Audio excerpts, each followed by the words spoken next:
Hello friends, ओम श्री गणेशाय नमः। जय श्री कृष्णा।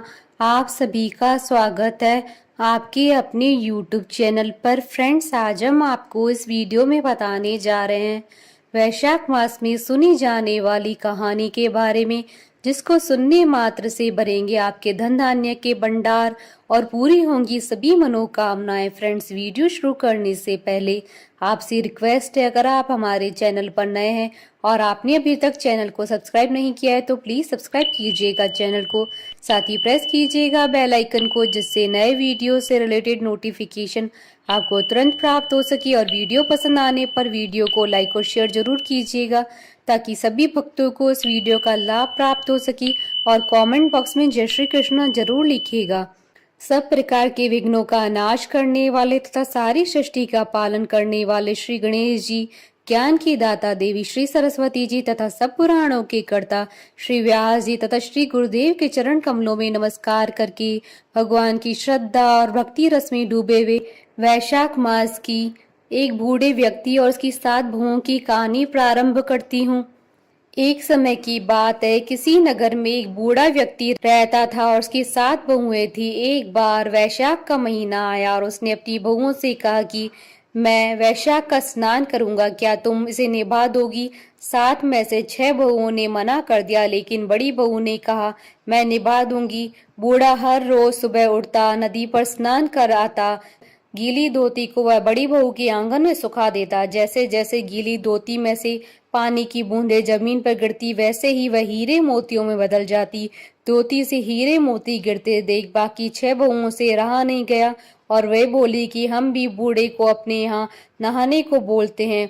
उन्होंने कहा पिताजी, आप कल से हमारे यहाँ वैशाख नहा लेना। बूढ़े ने कहा कि ठीक है, मुझे तो नहाना ही है, मैं तुम्हारे यहाँ नहा लूंगा। बूढ़ा सुबह सवेरे स्नान करके आया और धोती उसने दूसरी बहू के आंगन में सुखाने के लिए डाल दी, लेकिन यहाँ हीरे मोती की बजाय कीचड़ टपकने लगा। बहू ने यह देखा तो कहा कि आप हमारे यहाँ पाप का स्नान कर रहे हो, इसलिए यहाँ से जाओ और बड़ी बहू के यहाँ ही स्नान करो। बूढ़ा वापस बड़ी बहू के यहाँ आया और वैशाख का स्नान करने लगा। स्नान करके उसने फिर धोती सुखाई तो फिर से हीरे मोती गिरने लगे। अब वैशाख का महीना समाप्त होने को था। बूढ़ा चिंता में पड़ गया तो बड़ी बहू ने इसका कारण पूछा। उसने कहा कि वैशाख स्नान समाप्त होने को है और मेरा मन है कि मैं सारे परिवार को एक साथ खाने का न्योता दूं।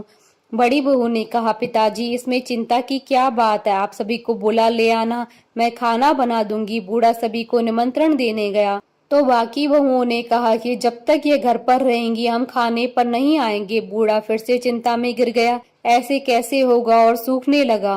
बूढ़े को सूखते देख बड़ी बहू ने कहा कि पिताजी, अब आपको क्या चिंता है? बूढ़े ने बाकी 6 बहुओं वाली बात बड़ी बहू को बता दी, जिसे सुन वह बोली कि पिताजी ठीक है, मैं खाना बनाकर रख जाऊंगी। और उसने वैसा ही किया, खाना बनाकर रख दिया और अपने लिए 4 रोटी लेकर खेत पर चली गई।